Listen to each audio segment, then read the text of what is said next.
औज़ुबिल्लाहिमिनश्शैतानिर्रजीम बिस्मिल्लाहिर्रहमानिर्रहीम।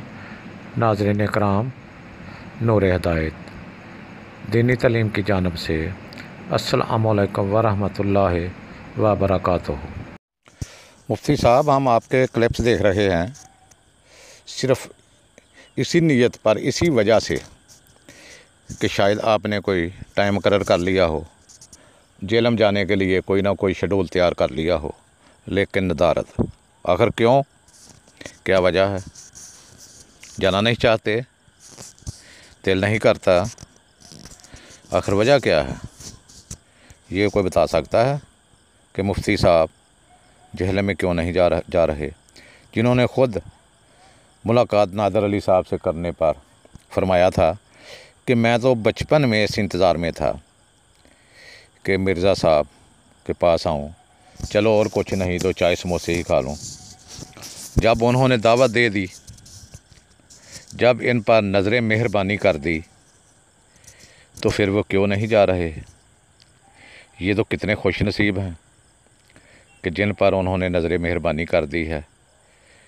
तमाम उलमाए कराम जो सोशल मीडिया पर चल रहे हैं, सैयद मुबशर रज़ा कादरी साहब, शामिल हाई ज़हीर साहब, मियाँ हाशमी साहब, मोहम्मद मनीर खून साहब और दीगर भी बहुत उलमाए कराम हैं जिन्होंने इनको ऐसे ऐसे अलकाब से याद फरमाया, ऐसा ऐसा इश्तिहाल दिया कि शायद ये हमें बुला लें। लेकिन मिर्ज़ा साहब ने किसी को ना कोई जवाब दिया, ना आने की दावत दी। तो ये वाहद मुफ्ती साहब हैं, मुफ्ती तारक मसूद साहब, जिनको उन्होंने दावत तो दे दी है, लेकिन अब मालूम हो रहा है कि मुफ्ती साहब भाग रहे हैं, भागने के चक्करों में हैं। कभी ये कहते हैं कि क़यामत तक टाइम मिला हुआ है, इतनी जाने की क्या जल्दी है? क्यों मुफ्ती साहब, अभी फॉलोअर कम है या अभी डॉलरों की कमी है? अगर फॉलोअर कम है तो फिर हम इस अवाम से गुजारिश करते हैं कि 2 साल और आपको इंतज़ार करें। आपका 2 साल फिर आपकी क्लिपें बरमार, आप क्लिपों की बरमार करें और हम सुनते जाएं कि मुफ्ती साहब पता नहीं कब जाएंगे, कब जाएंगे, कब जाएंगे। ये तो आप दोनों ने बहुत ही हासिल कर लिया है इस कशमकश में, इस चपकलश में। आपके फॉलोअर्स भी बहुत हैं, मिर्ज़ा साहब के भी, आपके भी, और माशाल्लाह डॉलरों की कमी भी नहीं होगी। तो अब फिर इंतज़ार किस बात का? इस्लाम में इंतज़ार है, इस्लाम की सच्चाई बयान करने में इंतज़ार है। कोई बंदा झूठा है तो उसको सीधे रास्ते पर लाने का इंतज़ार है। अगर है इस्लाम में तो मुझे भी बता दें, मैं भी इंतज़ार कर लूँगा और इस इंतज़ार में आपको सुनता भी रहूँगा। मुफ्ती साहब, दावत इस्लाम में कोई इंतज़ार नहीं है, ये आपको शायद नहीं पता। दावत इस्लाम में जितनी जल्दी भी हो सके अगर कोई गुमराही की तरफ है, कोई झूठ की तरफ है, तो उसको सीधे रास्ते पर लाना हर मुसलमान का हक़ है, ताकि वो मज़ीद गुमराही ना करे, वो मज़ीद ना भटके। तो आप इंतज़ार करवा रहे हैं क़यामत तक हमें, कि क़यामत तक का इंतज़ार है। फिर उनसे गुजारिशात कर रहे हैं, इंजीनियर साहब आखिरी गुजारिश है। वो कौन सी आखिरी गुजारिश है आपकी? बताएं, कौन सी गुजारिश रह गई है आपकी? जब वो आपको बुला रहे हैं, वो कह रहे हैं मुफ्ती साहब आप आ जाएं, हम आपके पीछे नमाज़ पढ़ेंगे, आप हमारी जमात करवाएं, हम आपको बाई ईयर टिकट देंगे, लेकिन फ़र्स्ट क्लास का नहीं, इकोनॉमी का देंगे, जो हम लेकर दे सकते हैं। तो फिर भी आप आने से ग्रेज कर रहे हैं, ले तो लाल से काम ले रहे हैं। वो कौन सा आपने सवाल किया? कौन सा सवाल करना है? आप कहते हैं कि मैंने ये सवाल किए हैं, आप हमें क्लिप में जवाब दें कि आप इनका जवाब देंगे। तो मुफ्ती साहब, क्या मिर्ज़ा साहब ने आपको डिनर पर बुलाया है, टी पार्टी पर बुलाया है, या आपकी शक्ल देखने के लिए बुलाया है, आपसे मुसाफ़ा करने के बुलाया है, या आपकी मुस्कुराहट देखने के लिए उन्होंने आपको तो बुलाया है? उन्होंने आपको मनाजरे के लिए बुलाया है भाई, शायद आपको ये मालूम ही नहीं, कि उन्होंने किस लिए आपको बुलाया है, मुनाजरे के लिए बुलाया है, तो आप जाएं, जाकर सवाल करें।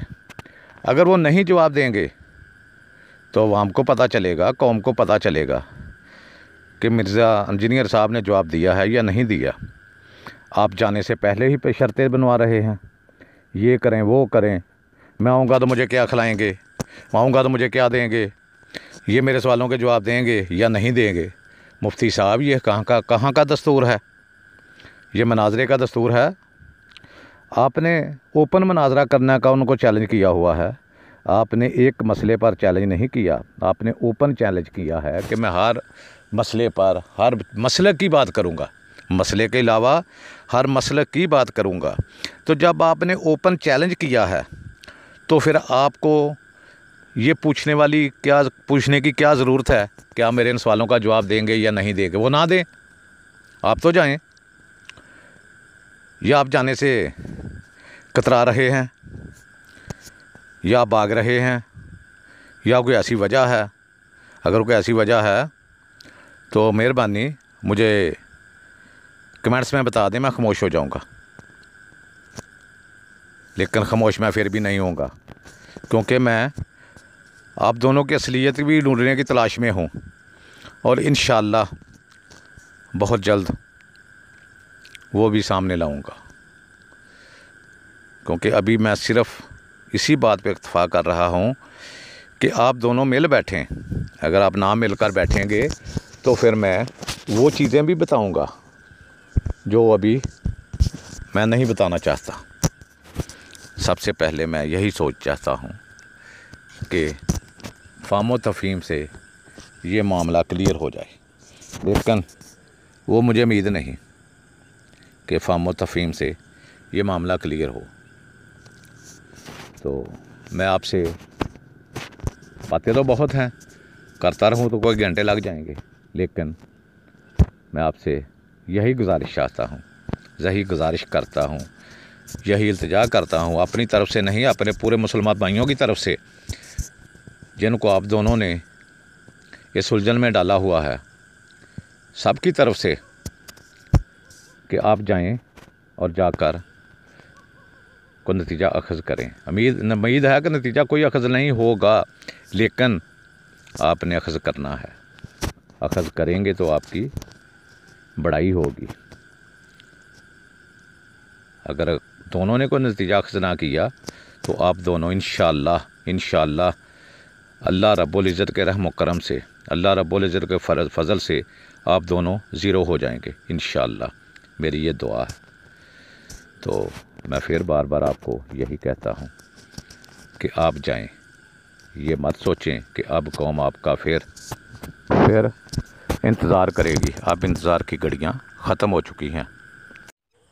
अब दिल में ये ख्याल मत रखना कि पहले की तरह ये कौम फिर आपको ऐसे ही सुनती रहेगी जैसे पहले कभी आप मिर्ज़ा साहब के ख़िलाफ़, मिर्ज़ा साहब आपके ख़िलाफ़ क्लिपें भेज रहे थे तो हम देख रहे थे।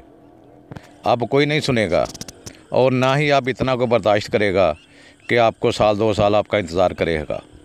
आपको चंद दिनों में ही ये पूरी कौम रद्द कर देगी।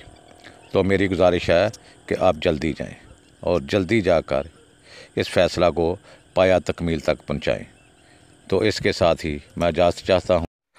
आइंदा अगर कोई टाइम मुकर्रर ना हुआ, कोई शेड्यूल मुकर्रर ना हुआ, तो इंशाअल्लाह मैं इन दोनों की अंदरूनी कहानी लेकर आपकी खिदमत में हाज़िर हूँगा इंशाअल्लाह बशर्ते ज़िंदगी। तो खुदा हाफिज़ वल आखिरु दीवाना अल्हम्दुलिल्लाहि रब्बिल आलमीन। अस्सलामु अलैकुम।